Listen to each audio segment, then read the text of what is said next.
A sala de convívio da Escola Básica Primeiro Ciclo de São Domingos de Benfica estava lotada. Era a primeira reunião de pais do ano letivo e o ar cheirava a café frio e ansiedade acumulada. Sofia sentou-se na terceira fila, ao lado de Marta, as duas de mãos dadas por baixo da mesa dobrável. A filha delas, a pequena Leonor, de 8 anos, estava em casa com a avó. Não havia razão para a trazer, ou pelo menos era o que pensavam até 5 minutos antes. A diretora, a senhora Engrácia, pigarreou ao microfone. Boa noite a todos. Antes de passarmos aos assuntos habituais, temos uma participação especial da professora de português da turma do terceiro ano, a doutora Ana Margarida. Ana Margarida subiu ao palco improvisado. Era uma mulher de 40 e poucos anos, cabelo curto castanho, óculos de armação fina. Respirou fundo. Boa noite. Hoje vou falar sobre um episódio que aconteceu na minha aula na semana passada. Uma aluna, a Leonor, perguntou-me em voz alta, diante de toda a turma: Professora, por que é que a Leonor tem duas mães? Um silêncio pesado caiu sobre a sala. Sofia sentiu o estômago dar uma volta. Marta apertou-lhe a mão com mais força. Ana Margarida continuou, voz firme mas tremendo ligeiramente nas vogais. Eu respondi-lhe com a verdade que me pareceu mais justa, porque as duas mulheres que a criam se amam e decidiram formar uma família juntas. É assim que funciona o amor em muitas casas hoje em dia. Alguns colegas riram-se, outros olharam para o chão. Mas a Leonor sorriu. Foi um sorriso enorme, daqueles que iluminam tudo. Fez uma pausa. Olhou diretamente para Sofia e Marta. Depois, no recreio, 3 pais vieram falar comigo. Disseram que eu estava a promover ideologias e que a escola não era lugar para esse tipo de conversas. Um deles gravou a minha resposta no telemóvel. O vídeo já está a circular no grupo do WhatsApp dos pais e chegou ao Facebook da Junta de Freguesia. Sofia sentiu o sangue subir-lhe à cara. Marta murmurou baixinho: merda. Já começou. A diretora tentou intervir. Vamos manter a calma. Isto é uma questão delicada, mas a escola respeita a diversidade familiar. Mas já era tarde. Um homem na primeira fila levantou-se. Chamava-se Rui, pai do João, colega de turma da Leonor. Com todo o respeito, senhora diretora, isto não é diversidade. Isto é doutrinação. A minha filha chegou a casa a perguntar se também podia ter duas mães. Como é que eu explico isto a uma criança de 8 anos? Outra mãe, a Carla, juntou-se. Eles podem viver como quiserem, mas não têm de enfiar-nos goela abaixo. A minha filha está confusa. E agora? Vamos ter de explicar sexo nas aulas de português? Murmúrios cresceram. Alguém gritou: demissão. Outra voz: isto é contra os valores cristãos. Sofia levantou-se. As pernas tremiam-lhe, mas a voz saiu alta e clara. Desculpem, mas a minha filha não perguntou à professora sobre sexo. Perguntou sobre amor. Sobre a família dela. E a professora respondeu com honestidade. Se isso vos incomoda, o problema não está na resposta. Está na vossa cabeça. Silêncio momentâneo. Depois, aplausos tímidos de alguns pais, poucos. A maioria olhava para elas com reprovação misturada com pena. Marta puxou-a para se sentar. Saiamos daqui. Mas antes de chegarem à porta, o Rui aproximou-se. Vocês acham que isto acaba aqui? O vídeo já tem 200 visualizações. Amanhã está nos jornais locais. Preparem-se. Saíram para a noite fria de Lisboa. O vento de outubro cortava. Sofia encostou-se ao carro e começou a chorar baixinho. Marta abraçou-a: vamos lutar. Não vamos deixar que nos calem. Naquela noite, o vídeo já tinha 1500 visualizações. O título no Facebook: Professora promove agenda LGBT na escola pública, pais indignados. No dia seguinte, o telefone de Sofia não parava de tocar. Era a diretora da agência de publicidade onde trabalhava há 12 anos.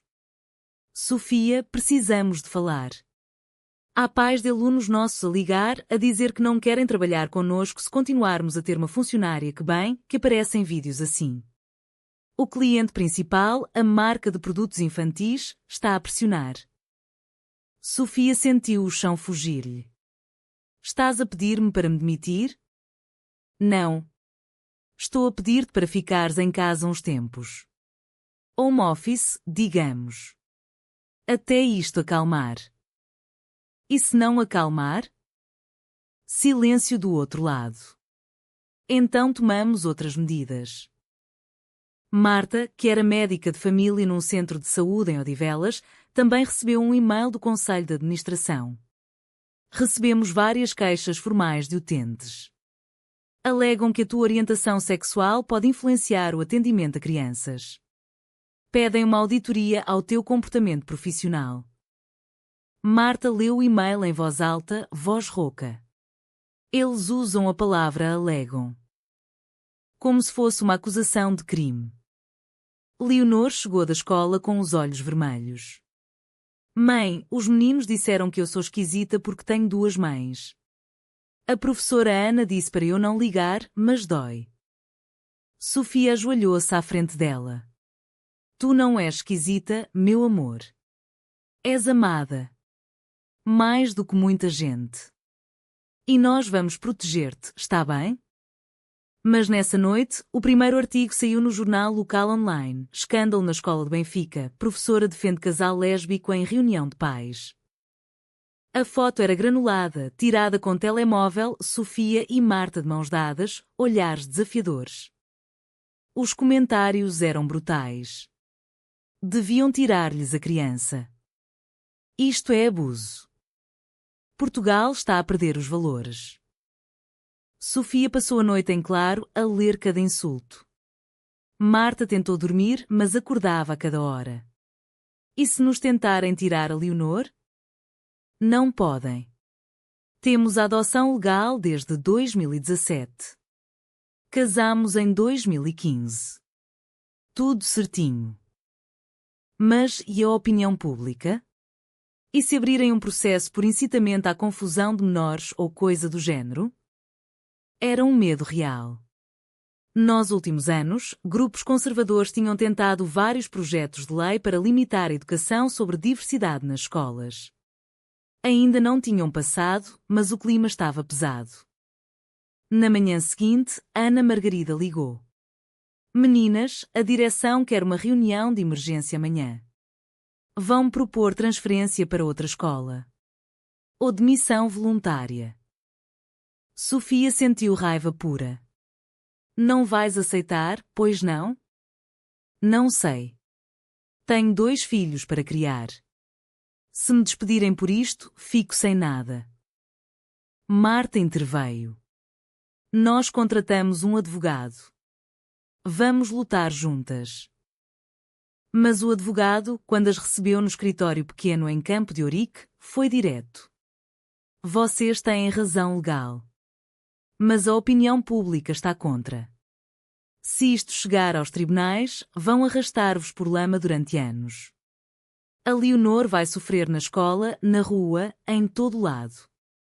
A questão é, querem proteger a vossa dignidade ou a vossa filha? Sofia e Marta olharam uma para a outra. Pela primeira vez, sentiram o peso real da escolha, lutar e talvez perder tudo, ou calar-se e tentar sobreviver. A reunião na direção da escola foi um linchamento disfarçado de diálogo. A senhora Engrácia sentou-se atrás da secretária enorme, flanqueada por 2 vogais do Conselho Pedagógico. Ana Margarida estava de pé, como se fosse acusada. Compreendemos a sua posição pessoal, começou a diretora, mas a escola tem de manter neutralidade. Não podemos permitir que discussões sobre orientação sexual entrem na sala de aula. Ana Margarida cruzou os braços. Eu não trouxe o tema. A criança perguntou. Eu respondi com verdade. Um dos vogais, homem de 50 anos, barba grisalha, interveio. Mas a verdade de quem? Não é função da escola dizer às crianças que ter duas mães é normal. Isso cabe à família. Sofia, que tinha insistido em estar presente, explodiu. Então a escola acha que a minha família não é normal? É isso. Silêncio incômodo. A diretora baixou os olhos. Ninguém disse isso. Mas há pais que se sentem desconfortáveis. Marta falou calmamente, mas com aço na voz. Desconfortáveis porque a filha deles perguntou por que a Leonor tem duas mães? Ou porque a verdade os incomoda? A reunião terminou sem decisão concreta, mas no dia seguinte Ana Margarida recebeu a carta, transferência compulsiva para uma escola no interior, a 150 km de Lisboa. Motivo oficial: necessidades do serviço. Sofia e Marta decidiram agir. Criaram uma página no Instagram, @duasmãeslaverdade. Publicaram a história delas, sem filtros. A resposta inicial foi mista, mensagens de apoio de casais LGBT, mas também ameaças anónimas. Vão arder no inferno. A vossa filha vai crescer traumatizada. Leonor começou a ter pesadelos. Acordava a chorar, perguntando se a iam tirar dela. Sofia dormia no chão do quarto da filha, só para acalmar. Entretanto, o caso chegou à televisão. Um canal matutino convidou-as para uma entrevista. Aceitaram. Era arriscado, mas calar-se já não era opção. No estúdio, a apresentadora começou suave. Bem-vindas. Muitas pessoas dizem que vocês estão a expor a vossa filha desnecessariamente. O que respondem? Marta olhou para a câmara. Nós não expusemos ninguém. Foram outros que expuseram a nossa filha ao ridículo por ela ter duas mães que se amam. Nós só estamos a defender o direito dela a existir sem vergonha. A apresentadora insistiu. Mas e os pais que não querem que os filhos ouçam falar disto? Sofia respondeu, então que expliquem aos filhos que há famílias diferentes. Que o amor não tem só uma cara. Ou que assumam que preferem mentir às crianças a enfrentar o próprio preconceito. A entrevista correu online. Partilharam-na milhares de vezes. Mas também desencadeou uma onda de ódio maior. Alguém pichou a porta do apartamento delas, lésbicas fora. Sofia começou a ter ataques de pânico. Marta perdeu pacientes, alguns marcaram consulta só para dizer que não queriam ser atendidas por ela. Uma noite, sentadas na cozinha às 3 da manhã, Marta desabou. E se perdermos tudo? O emprego, a casa, a Leonor. Sofia pegou-lhe nas mãos. Perdemos se nos calarmos. Se lutarmos, talvez ganhemos alguma coisa. Pelo menos a nossa dignidade. Mas no fundo, ambas sabiam, a luta estava só a começar. O advogado recomendou uma ação judicial contra a escola por discriminação e contra o grupo de pais que difundiu o vídeo sem consentimento. Mas avisou, vai ser longo. E caro. E público. Decidiram avançar. A primeira audiência foi marcada para dali a 3 meses. Entretanto, a vida tornou-se um campo minado. Leonor recusava ir à escola. Tenho medo que me gozem outra vez. Tiveram de pedir transferência para uma escola privada mais pequena, em Telheiras. Custava uma fortuna, mas era isso ou deixá-la em casa. Sofia foi demitida da agência. Motivo oficial: reestruturação. Marta foi colocada em licença sem vencimento por tempo indeterminado. Um grupo conservador lançou uma petição online: parem a doutrinação LGBT nas escolas portuguesas, caso Benfica. Chegou às 40.000 assinaturas em 2 semanas. Vieram jornalistas à porta de casa delas. Um canal gravou-as a entrar no prédio e intitulou O Casal que Divide Portugal. Mas também veio apoio. Uma associação LGBT contactou-as, organizaram uma manifestação pequena em frente à escola. Cerca de 200 pessoas apareceram, com cartazes: Amor não é doutrinação. Duas mães, uma família. Ana Margarida esteve lá, mesmo tendo sido transferida. Durante a manifestação, um homem cuspiu em Sofia.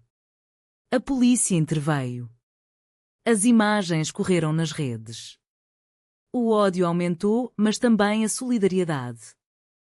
Uma noite, a avó de Marta, uma senhora de 78 anos, viúva, muito católica, apareceu em casa.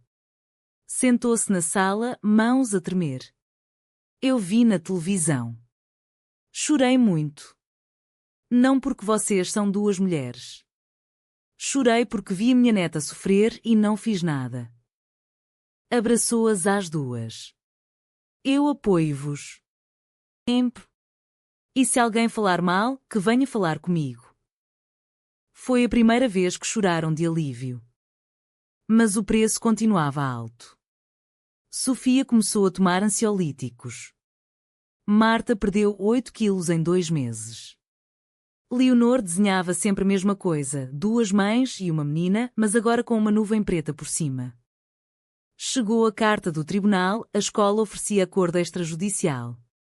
Indemnização simbólica e pedido público de desculpas. Em troca, elas retiravam a queixa. Rejeitaram. A audiência principal aconteceu num dia de chuva torrencial em Lisboa. A sala do tribunal estava cheia, jornalistas, apoiantes, opositores. Sofia e Marta entraram de mãos dadas, Leonor ficou em casa com a avó. O advogado da escola argumentou, a docente ultrapassou os limites da neutralidade pedagógica. A direção agiu dentro das normas. O advogado delas contra-argumentou com depoimentos de especialistas em psicologia infantil. Crianças criadas em famílias homoparentais desenvolvem-se tão bem como as outras, desde que haja amor e estabilidade. O dano vem do estigma social, não da estrutura familiar. Ana Margarida testemunhou. Chorou ao contar como se sentiu humilhada pela transferência. Eu só disse a verdade a uma criança que perguntou. O juiz ouviu tudo em silêncio. No final, adiou a decisão para a análise. Mas fora do tribunal, o inferno continuava. Alguém publicou o endereço delas nas redes. Receberam chamadas anónimas a meio da noite. Vão embora de Portugal. Decidiram mudar temporariamente para a casa de uma amiga em Cascais. Leonor começou a ter aulas online. Uma noite, sentadas na varanda a ver o mar, Marta disse, Sofia, talvez devêssemos aceitar o acordo. Pelo bem da Leonor. Sofia olhou para ela, olhos brilhantes. Se aceitarmos, estamos a dizer que a nossa família é negociável. Que o amor delas pode ser escondido se fizer barulho. Queres isso para a nossa filha? Marta chorou. Não. Mas tenho medo. Eu também. Mas medo não é razão para desistir. Dias depois, o verdito saiu. A escola foi condenada por discriminação indireta. Indemnização de 15.000 euros a Ana Margarida e a elas. Pedido público de desculpas. A diretora foi suspensa por 6 meses. Foi uma vitória. Mas pequena. O ódio não parou. A página delas ganhou 50.000 seguidores, mas também milhares de comentários venenosos. Leonor, aos poucos, voltou à escola nova. Os colegas eram mais tolerantes. Um dia chegou a casa e disse, uma menina perguntou se podia vir brincar cá. Disse que achava fixe ter 2 mães. Sofia e Marta abraçaram-na. Pela primeira vez em meses, sorriram de verdade. Meses depois, o caso tinha acalmado. A escola emitiu um comunicado interno sobre diversidade familiar. Ana Margarida foi reintegrada. Sofia arranjou trabalho numa agência menor, mais progressista. Marta voltou ao centro de saúde. Leonor cresceu mais forte. Um dia, na praia do Guincho, as 3 sentaram-se na areia. O sol punha-se em tons de laranja e rosa. Leonor correu para a água, rindo. Sofia encostou a cabeça no ombro de Marta. Valeu a pena? Marta beijou-lhe a testa. Valeu. Porque ela pode crescer sabendo que o amor não se esconde. Olharam para a filha, que acenava para elas. Eram uma família. Imperfeita, ferida, mas inteira. A sociedade portuguesa ainda divide-se sobre famílias como a delas. Alguns celebram a vitória no tribunal como um passo em frente. Outros dizem que foi um erro, que as crianças precisam de modelos tradicionais. A pergunta que fica é simples, e cada um responde conforme a consciência. É possível defender o direito de uma criança a ter duas mães que se amam sem que isso ameace os valores de quem pensa diferente? Sim ou não?